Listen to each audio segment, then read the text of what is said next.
আমরা দেখব complex numbers কি জিনিস এবং তার কিছু প্রপার্টি। প্রথমে দেখব the imaginary unit. The symbol I was originally used as a disguise for the embarrassing symbol root over of -1. অর্থাৎ এই যে রুট এর ভেতরে -1 আছে, এটাকে প্রথমে ইন্ডিকেট করার জন্য প্রথমে I ইউজ করা হতো।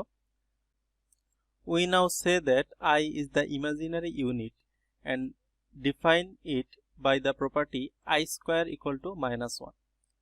তাহলে I হলো আমাদের ইমাজিনারি ইউনিট আর এটাকে ডিফাইন করা হয় যে I square equal to -1। তাহলে এখন আমরা এই I ইউজ করে আমরা কমপ্লেক্স নাম্বার কি জিনিস সেটা দেখব। A complex number is any number of the form z equal to a plus ib.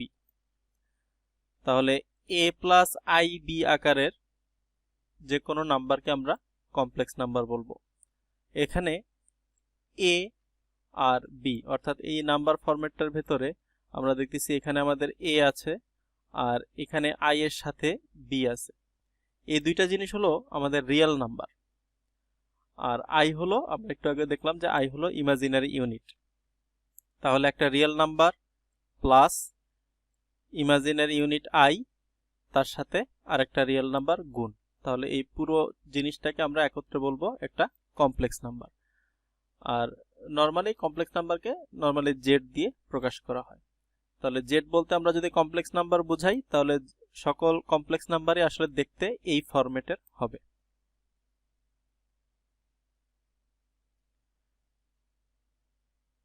কিছু টার্মিনোলজি দেখব। The notations a plus ib and a plus bi are used interchangeably. The real number a in z is equal to a plus ib. অর্থাৎ এই a plus ib এর ভিতরে যে real number এটা আছে, এই এটাকে আমরা বলি রিয়েল পার্ট অফ z। এটা খুব ভালো করে মনে রাখতে হবে যে আমরা z is equal to a plus ib যদি কমপ্লেক্স নাম্বার বলি, এখানে যে এটা আছে এটা আমরা এর আগে দেখছি ডেফিনিশনে যেটা একটা রিয়েল নাম্বার এবং এটার এর সাথে আর কিছু নাই, এটাকে আমরা বলবো যে রিয়েল পার্ট অফ z। আর যে b আছে i এর সাথে যে bটা আছে, the real number b is called the imaginary part of z। তাহলে এটা হলো আমাদের z is equal to a plus ib। এর ভিতরে আমরা a যেটা আছে সেটাকে আমরা বলতেছি রিয়েল পার্ট আর i এর সাথে যে bটা আছে সেটাকে আমরা বলতেছি ইমাজিনারি পার্ট। আর i তো ইমাজিনারি ইউনিট একটু আগে আমরা দেখলাম। এখন অনেকে যেটা ভুল করে যে ইমাজিনারি পার্ট বের করতে বললে অনেকে i b সহ পুরোটাকে বলে। আসলে ইমাজিনারি পার্ট হবে শুধুমাত্র b, আইটাকে বলা হয় ইমাজিনারি ইউনিট। এই b আর i দুটো আলাদা জিনিস। বিটাকে বলবো আমরা ইমাজিনারি পার্ট আর আইটা হলো আমাদের imaginary unit. The real and imaginary parts of a complex number z are abbreviated. The real part of z, imaginary part of z. তাহলে এই যে আমরা যখন বলতেছি আর ই অফ জেড, তার মানে এটাকে আসলে আমরা বলবো যে রিয়েল পার্ট অফ জেড, যেটাকে আমরা বলতেছি এ। তাহলে আর ই অফ জেড বা real part of Z is equal to A. একই রকম ভাবে আই এম অফ জেড বলতে ইমাজিনারি পার্ট বোঝাচ্ছে যে imaginary part of Z is equal to আমরা এখানে বলতেছি এটা হলো B. For example, if Z is equal to 4 minus 9i, তাহলে রিয়েল পার্ট অফ জেড হবে আমাদের 4। এই যে আমাদের a এর জায়গায় 4 আছে, এই কারণে আমাদের real part of Z is equal to 4। আবার imaginary part of Z is equal two হবে আমাদের -9। খেয়াল রাখতে হবে আমরা এখানে প্লাস আর i রেখে বাকি যেটা থাকবে সেটা হলো আমাদের b। এখানে যদি আমি ধরে নিই যে এখানে একটা মনে মনে প্লাস আছে আর i আছে, এখানে আছে i, তাহলে আমাদের বাকি থাকলো -9। তাহলে imaginary part of z is equal to হবে আমাদের -9। A real constant multiple of the imaginary unit is called pure imaginary number। অর্থাৎ ইমাজিনারি ইউনিটকে কোনো রিয়েল নাম্বার দিয়ে যদি গুণ করি তখন সেটাকে বলা হবে পিওর ইমাজিনারি নাম্বার, যেটার ভেতরে কোনো রিয়েল পার্ট আসলে আমরা দেখতে পাবো না। ফর এক্সাম্পল z=6i, এখানে আমরা দেখতেছি যে আমাদের যে কমপ্লেক্স নাম্বারের যে ফরম্যাট, সেই ফরম্যাটের সাথে মিল আছে, a+ib আকারে আছে, তবে a এর জায়গায় এখানে আছে 0, যার কারণে দেখতে পাচ্ছি না। তো শুধুমাত্র ib অংশটা দেখা যাচ্ছে। তো এই টাইপের যে নাম্বারগুলো আছে কমপ্লেক্স নাম্বার, সেগুলোকে আমরা বলি পিওর ইমাজিনারি নাম্বার, যেখানে রিয়েল পার্টটা 0। তো two complex numbers are equal if their corresponding real and imaginary parts are equal. দুইটা কমপ্লেক্স নাম্বারকে যদি সমান হতে হয় তাহলে তাদের রিয়েল পার্টগুলো সমান হতে হবে এবং ইমাজিনারি পার্টগুলো সমান হতে হবে। তো আমরা এখানে ডেফিনেশন আকারে দেখি যে এটা একটা কমপ্লেক্স নাম্বার, ধরে নিলাম z1=a1 + ib1, অর্থাৎ এটা হলো আমাদের রিয়েল পার্ট আর আমাদের এখানে ইমাজিনারি পার্ট হলো b1। এটা আর একটা কমপ্লেক্স নাম্বার ধরে নিলাম, এখানে রিয়েল পার্ট হলো a2 আর ইমাজিনারি পার্ট হলো b2।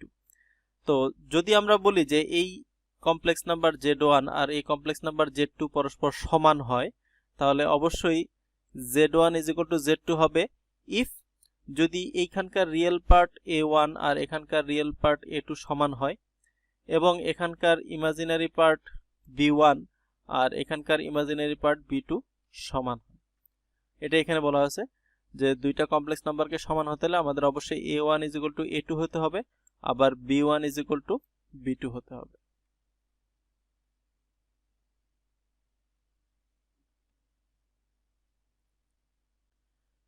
In terms of symbols, real part of z and imaginary part of z, definition 1.2, অর্থাৎ একটু আগে মাত্র আমরা যেটা দেখলাম যে এখানে a1=a2 লিখছি, আসলে এই a1টা হলো আমাদের এই z1 এর রিয়েল পার্ট, আবার এখানকার যে a2 সেই a2টা হলো আমাদের z2 এর real part.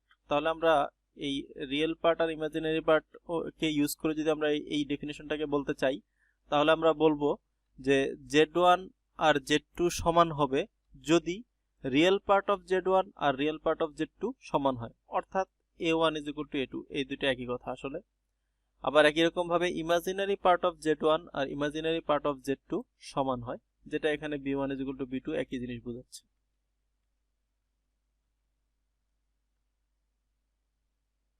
The totality of complex numbers or the set of complex numbers is usually denoted by the symbol c.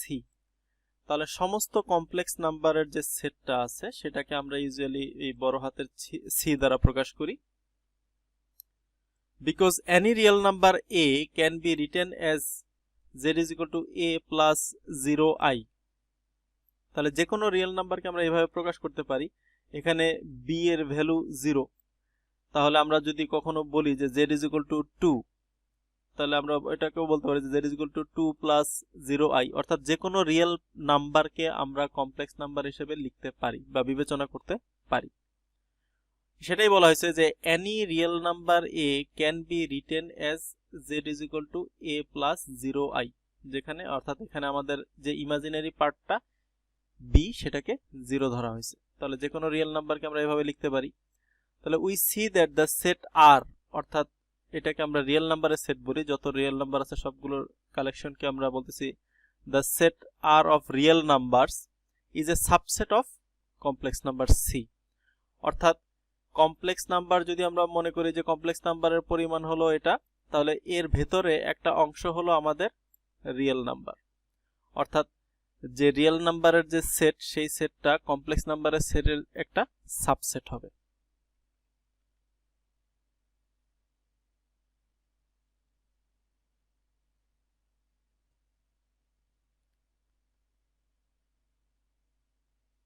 আমরা কিছু অ্যারিথমেটিক অপারেশন দেখব,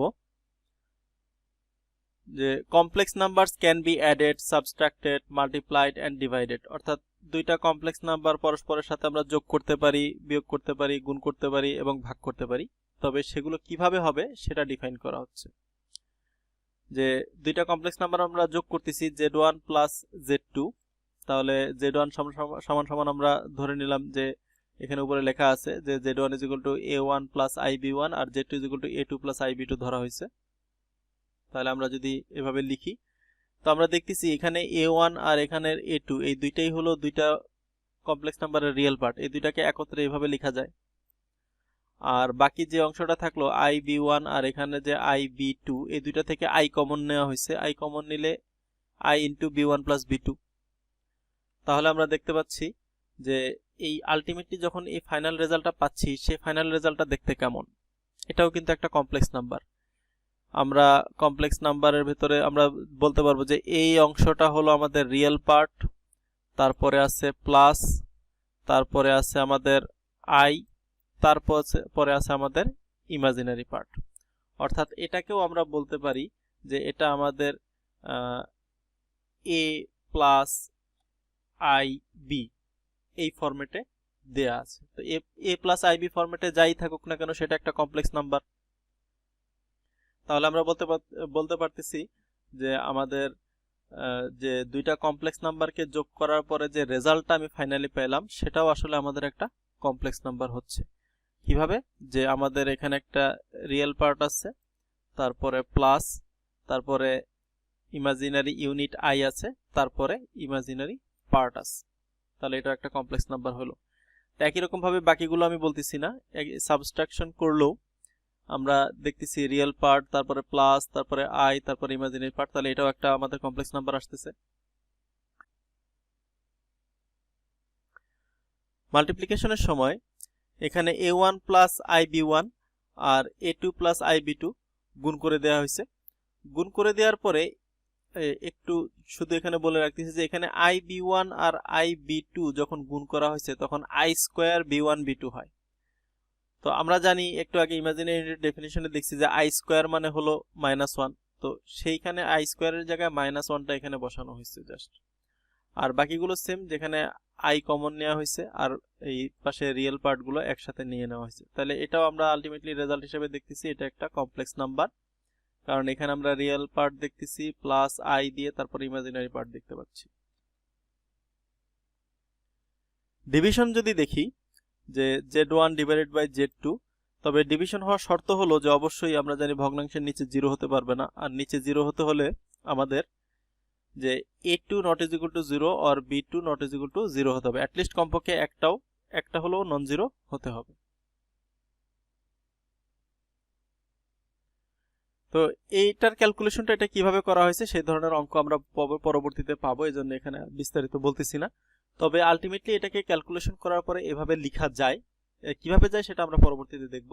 যে আমরা দেখব যে এখানে রিয়েল পার্ট আছে প্লাস ইমাজিনারি ইউনিট আছে i, তারপরে আছে ইমাজিনারি পার্ট, তাহলে এটাও আমাদের একটা কমপ্লেক্স নাম্বার হলো।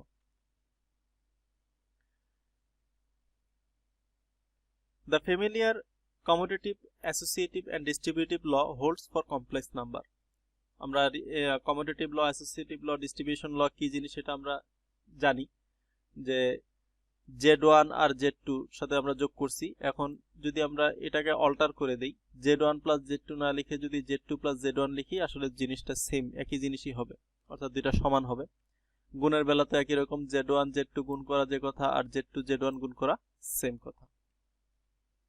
অ্যাসোসিয়েটিভ লর বেলাও একই রকম, যে আমি যদি আগে z2 + z3 ক্যালকুলেশন করি, তারপরে সে যে রেজাল্ট আসবে সেটার সাথে যদি z1 যোগ করি, আমাদের যে রেজাল্টটা আসবে, আবার আমরা যদি উল্টাভাবে ক্যালকুলেশন করি যে আগে z1 z2 যোগ করে নিলাম, তার সাথে পরবর্তীতে লাস্টে এসে z3 যোগ করলাম, তো আলটিমেটলি এই পাশে যে রেজাল্টটা আসবে আর এই পাশে যে রেজাল্টটা আসবে দুইটা সমান হবে। যোগের বেলা যেরকম গুণের বেলাও সেম একই রকম হবে, অ্যাসোসিয়েটিভ ল ফলো করবে। ডিস্ট্রিবিউশন ল, যে এখানে z2 + z3 আছে, তার সাথে আমি z1 গুণ করতেছি, তাহলে ডিস্ট্রিবিউট করে দিব, z1টাকে z2 এর সাথেও দিয়ে দিব, z3 এর সাথেও দিয়ে দিব, তাহলে এই z1টাকে z2 এর সাথে দিয়ে দিলাম, z1টাকে z3 এর সাথে দিয়ে দিলাম, এটাকে ডিস্ট্রিবিউশন ল বলা হয়। তাহলে এগুলো কমপ্লেক্স নাম্বার ফলো করবে।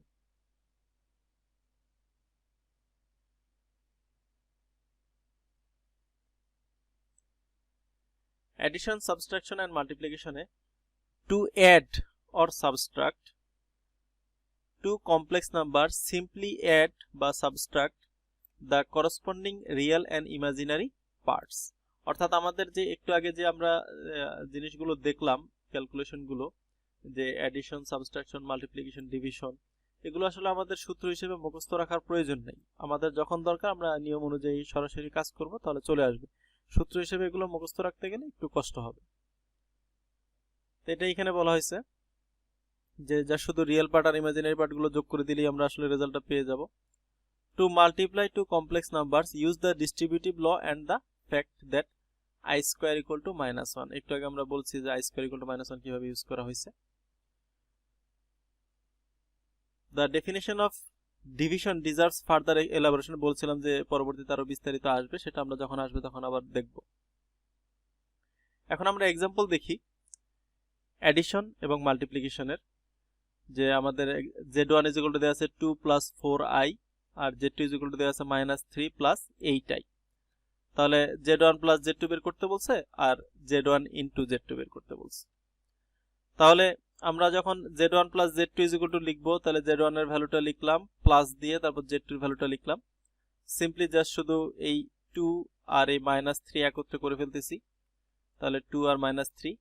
আর বাকি যে দুটো অংশ আছে এখানে 4i আর এখানে 8i, এই দুইটা থেকে i কমন নিয়ে নিচ্ছি, তাহলে আমাদের 4 + 8। তাহলে ফাইনালি রেজাল্ট আসলো -1 + 12i।